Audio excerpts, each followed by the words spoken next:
Диана Саватева е тук при нас в студиото на БНР Бургас, но не като заместник-кмет на община Бургас с най-хубавия ресор култура, а като автор, като създател на слово и на светове. Добре дошла и казвам. Здравейте! Благодаря за поканата. Тук винаги се чувствам много уютно, защото знам, че съм на място, където хората са ми приятели и че са прочели това, за което ще говорим. Точно така.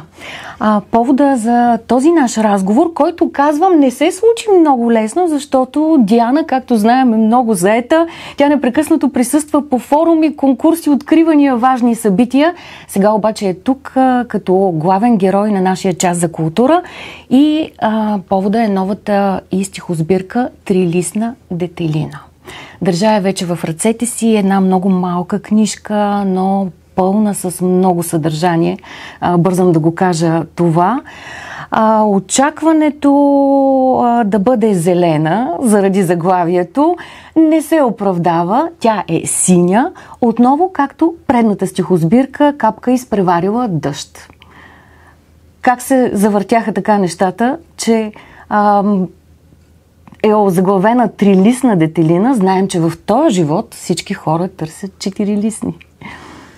Аз благодаря на Капка Кънева за тази прекрасна корица и на мой издател Руми Манолидо, че подходи към Капка като автор, който да направи оформлението на моята нова книга. С Капка се познавахме отпреди, но твърде служебно и дистанционно, така да се каже, макар че съм откривала нейна изложба в Бургас. В този момент вече нямах идея, че ще правя книга и че тя ще работи върху оформлението. Но първото нещо, което си казахме, когато се чухме, казах: виж, не искам да е нито синя, нито зелена, нито да има детелини по нея. И Капка каза: в този момент се отдъхнах. Защото очевидно и двете споделяме асоциативното мислене. Опитваме се да виждаме отвъд обекта и отвъд живота. Когато тя ми прати това фантастично изображение, всъщност идеята е от един кратък фрагмент. Не използвам думата хайко, затова леко се колебая кой термин да използвам. Може би ще използвам общо фрагмент или кратка поетична форма. Не съм против това да използвам и хайко, но според мен това е доста разпространено и малко извън дефиницията, тъй като хайкото е точно определения стил на японска поезия, свързана с точно определен брой думи, точно определен брой стрички, докато европейските автори пишат кратки работи, без да се съобразяват с този тип конструкция и много често използват като общо понятие хайко. Но въртележката идва от един кратък стих вътре. Тя е друга въртележка там. Не знам дали сте запознати, но Капка прави всичко това ръчно от хартия, след което го заснема и се получават много интересни светлосенки. Изключително интересни са и решенията и за вътрешните 3 раздела. А в моя кабинет имам нещо изключително ценно. Това са оригиналните фигури, които тя ми подари в една дълбока рамка. Последното ценно произведение от моята мини колекция с картини, произведения на изкуството. Уточнихме нейната роля. Казваме това. Книгата излиза под щемпела на бургаското издателство "Знаци". И нещо много интересно, тя е двуезична, на български и на английски език. Ще вървим и в тази посока по-късно в нашия разговор. Казахме вече жанра, оттласкваме се от хайко, говорим за фрагменти. Нека да кажем за циклите в тази стихосбирка. Те са 3 и са свързани с имената на очевидно важни за Диана поети. Аз за първи път в моя книга споменавам имена на други автори и по принцип нямам посвещения, т.е. не назовавам стиховете с посвещение към човек или към друг автор, макар че много често те са вдъхновени от други автори или пък от хора, с които съм имала някакви отношения. Но в този случай Процесът е доста интересен, наистина. Ще тръгна малко отзад. Лабораторията винаги е интересна на един автор. Абсолютно. Не съм планирала точно такъв тип книга. Работих върху друг проект. След издаването на Капка изпреварила дъжд, реших, че трябва да бъда по-дисциплинирана с нещата, които правя. Това, разбира се, не е да пиша под график, но да не пропускам моментите, защото, знаете, всички ние живеем динамично, вие живеете не по-малко динамично от мен и понякога идва един образ, идва едно хрумване, ти си насреща, не можеш в този момент да го ловиш. Аз се опитах през годината, 24-та всъщност, след като вече цяла година, 23-та, работих върху представенето на Капката. От втората половина на 23-та и почти цялата 24-та започнах да работя по един друг проект. Идеята ми беше в началото на 24-та да публикувам първите неща от него. Успях да се го спазя. Изпратих един цикъл от стихове в литературен вестник, като и там излязаха първите две произведения от един цикъл, който смятам да носи името на следващата ми книга. Не знам дали ще е така. И той се нарича "Сприятеляване с апокалипсиса". Изключително ме вълнува тази тема за апокалипсиса в най-широк прочит, защото той освен унищожение и откровение. Но това е друга тема и работейки по тази тема, аз се срещам с различни хора. Една от тези срещи беше с прекрасната Доби Топалова, литературен изследовател, критик, автор, човек, който работи с млади хора в списанието "За хвърчащите хора". Скоро и то ще има представяне само на 7 май. Да. Много вдъхновяваща. Това е основната нишка. Абсолютно. И в този разговор, не помня вече точно за какво сме си говорили, тя просто каза едно изречение, което аз реших, че трябва да уловя. И това е: ти защо не направиш книга само с кратки работи? Не съм си го мислила, въпреки че аз имам вкус към този тип писане. И искам да кажа, че в тази книга част от нещата са от отрязъци от по-дълги стихове, които са публикувани. Някои от тях са в абсолютно автентичен вид, както са в другите книги. Някои са преработени. Разбира се, има и изцяло нови неща.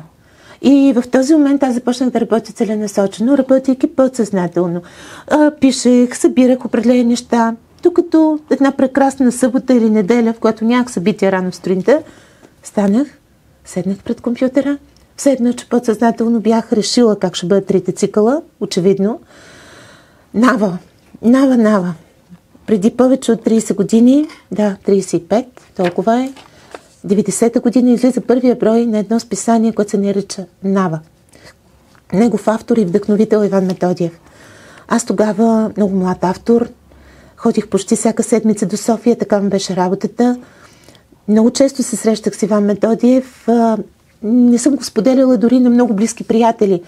Просто останало някъде в поетичната ми, в житейската ми памет, но ето сега избликна. Той тогава работеше в септември. Много ценни за мен литературни уроци, които са останали подсъзнателно в душата ми. И аз реших, че сега е времето да ги осветя. Аз имам първи и втори брой на Нава. То повече няма. Толкова бяха. Всъщност Иван Методиев използва понятието "Нава" за кратките поетични форми.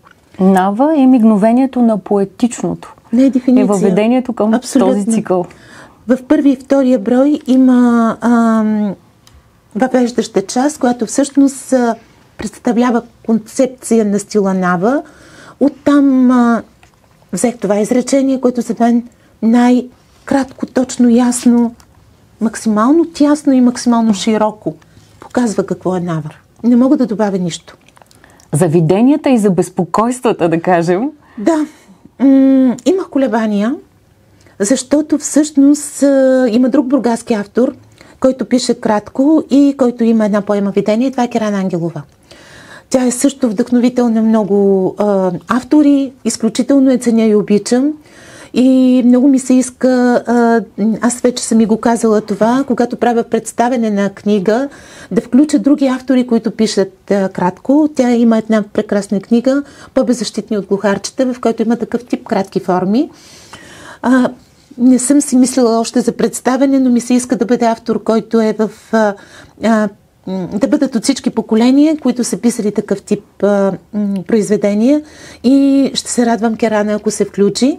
Но... Сега, като го кажем тук и от нашия ефир, Керана вече ще бъде някакси да се почувства длъжна да се включи и да не отказва. Аз разговор с нея, то беше преди доста време, но понеже аз нищо не правя по отношение на представенето, може би тя е решила, че зре. Да, работи подсъзнателно, както обичам да казвам.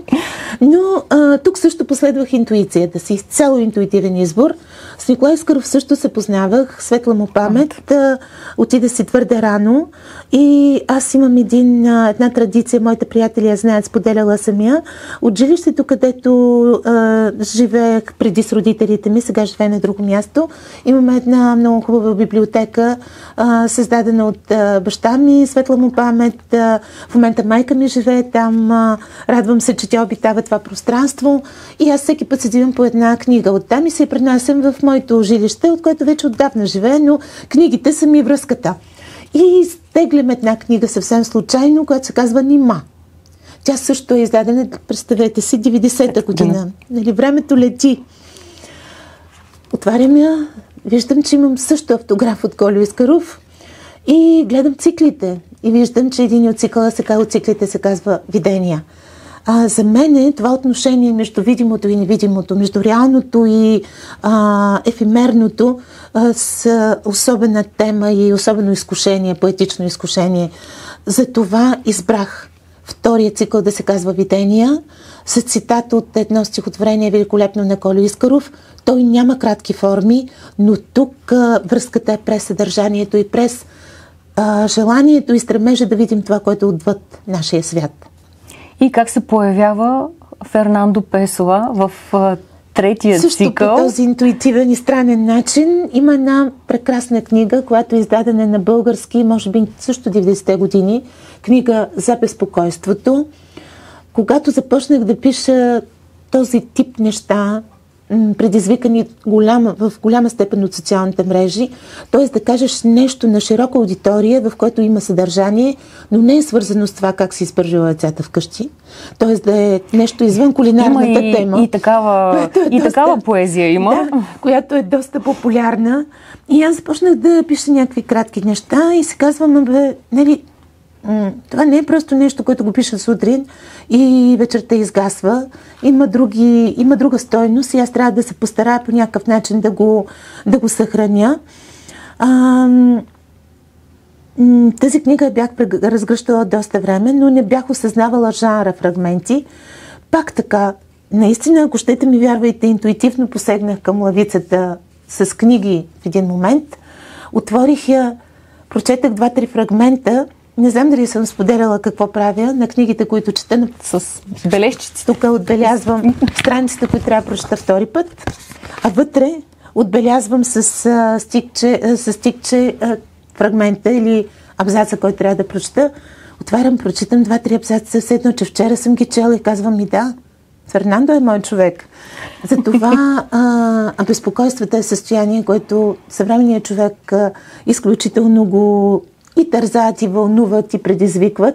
Думата безпокойство има много пластове и някак си не можех да не назова третия цикъл безпокойства и да го посветя на Фернандо Песоа или Песоа, както някои казват на португалски. Другата магична връзка е, че всъщност новото издание на книгата на Фернандо с нов превод и допълнено издание с една прекрасна корица е на капка кънева, но е червена. Не спира тук разговора ни с Диана Саватева за поезията, света около нас, преживяването му, синтезирането му, изливането на белия лист и всичко, което събира сега новата и стихосбирка Трилистна детелина. Казахме това, че тя е двуезична, един много интересен подход. Появява се на български и на английски език. Защо и кои бяха съмишлениците в този процес? Не бях предвидила това да стане в началото. В процеса на работа с един великолепен редактор и поетеса, Аксинья Михайлова, ми хрумна тази идея да дам по-голям шанс на кратките форми да достигнат до максимално широк кръг читатели. Знаете, че английски отваря други врати, други пространства и в процеса на работа с нея изключително и благодаря, защото Аксинья е фин човек, който същевременно е много строг към автора, с който работи, но и изключително уважаваш неговото пространство, поетично пространство.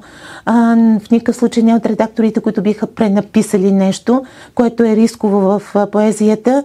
Тя влиза под кожата на съответния автор и се опитва да извлече най-доброто от него. Коментирахме с издателя Руми Еманолидо и тя предложи Кристофър Бъкстън. Аз, разбира се, приех това предложение с абсолютен ентусиазъм, защото Кристофър е част от историята на едно емблематично за Бургас име Петя Добарова. Той е бил неин преподавател, англичанин, който говори български. И който е влюбен в Бургас. Това е много важно. Да, който дълго време е живял в Бургас. Изключително му благодаря. Така че мисля, че това, което направихме заедно, би стигнало до повече хора. Имаме сега една малка изненада за теб. Кристофър Бъкстън не е в Бургас, не е в България в момента, но ние се свързахме с него от мъглива, може би, Англия, за да го чуем. Говори той за тази ваша работа. Страхотно. Винаги съм търсил стихотворения за превод, които са конкретни, които се използва ясни образи. При Диана е една поезия, която е чиста, която е пълен с поводи за мислене, за богати асоциации. И най-вече, че тези наблюдения са толкова богати с възможности, с идеите, които стимулира. Много на стила на японска чувствителност и поезия. Да гледа с големия свят от гледна точка на най-малки детайли. Има един стих, който много ми взема акъла. Цитирам. Има дума за жена, погребала съпруг. За дете останало без родители. Няма дума за майка, загубила детето си. Тя е майка за винаги. Ето друг шум от разлистени страници, стъпки по млад сняг, всяка посока е вярна. Много ми хвана, привлече мен към задача да превеждам на Диана Саватева. Стихосбирката сега тръгва към своите читатели и български и надяваме се да намери много читатели и в чужбина с този превод. Какво бихте казали на Диана, която тук при нас в студиото ще ви чуе? Имахме много продуктивна среща с нея в чудесната библиотека в Бургас, в кафенето, където говорихме за поезия. Нейните стихотворения заслужават. Те са фантастични. Това е стихосбирка, който трябва да вземеш със себе си в парка, да седиш под тези чудесни дървета в Бургас, към морето. Те са много позитивни стихотворения. Поздравления! Ето вече в главата на Кристофър Бъкстън има място, където тя трябва да бъде четена. Да, благодаря много. Наистина много приятна изненада, защото работата по кратките форми, всъщност ето той ми даде повод да възприема дори това понятие хайко, от което аз бягам, защото японска чувствителност, казва той, въздържа се също от формата. Японската чувствителност много ми допадна. Аз се сещам за един филм, който гледах преди година, може би сме го гледали заедно, Perfect Days, прекрасни дни, в което тази японска чувствителност и там също четенето на кратки стихове имаше място, така че приемам го по този начин. Наистина работата беше, както се казва, с пинцета. Ние се позволихме с Руми, работейки по въобще целият продукт, искахме наистина той да бъде максимално изчистен, т.е. като статуетка, като едно ювелирно произведение. Аз много държа книгата ми да има естетически вид. И за това присъствието на капка е толкова важно за мен. Дизайна е на Детелина Минева, мой приятелка, съмишленик, с който работим в последните години, защото всяко нещо е важно. Шрифта, разположението на буквите. В този случай си позволихме да имаме и допълнителен редактор на английски, който да е българин, който знае английски. Великолепната Златна Костова. За да може да се получи наистина максимално изчистен продукт, филтриран, дестилиран. Поезията е много силен концентрат, особено кратките форми. Това ме накара да не бъда и прекалено щедра към себе си, създавайки една по-дебела книжка. Исках наистина да бъде нещо, което е като глътка бистра вода, но достатъчна, за да утоли жаждата за хубави думи. Стиха е такъв, че там нито една дума не може да бъде махната, защото ако бъде махната, и ще бъде променено съдържанието. Какво аз видях в тази стихосбирка? В нея има много звук. Има мелодия, има музика, има птичи песни, има ги вълните, хоризонта, брега, има ги сезоните, есен, пролет, има ги и градските топоси, улици, пейки, но ги има и големите понятия. Времето, смъртта, думите. Прекрасен, точно в стила на фрагмента, прекрасен анализ с малко думи, много интересен поглед, разрез, наистина разрез. Благодаря, Петя, за един автор. Най-големия комплимент е дълбокия прочит. Вървим вече към финала на нашия разговор. За съжаление казвам, защото диалога върви толкова приятно. Винаги Диана Саватева е страхотен събеседник. Искам да знам аз какъв ще бъде пътя на тази стихосбирка. Разбрахме, че случайно или не, представянето й се е случило вече един път в Великотърновския университет. Да, не, в Велико Търново на няколко. Просто те имат един формат, община Велико Търново, заедно с библиотеката им, регионалната библиотека, имат един много хубав формат Фоайе на книгата. В рамките на месец канят автори от цялата страна. Аз тези организационни процеси съм ги оставила на издателя, защото честно казано нямам време да се занимавам много с това, но последвах нейния импулс. Успях да си взема 3 дни отпуск и бяхме във Велико Търново в университета, който аз съм завършила. Беше много вълнуваща срещата и създаване на нови познанства, препознаване на стари също. След това бяхме в община Горна Оряховица. На среща беше кмета.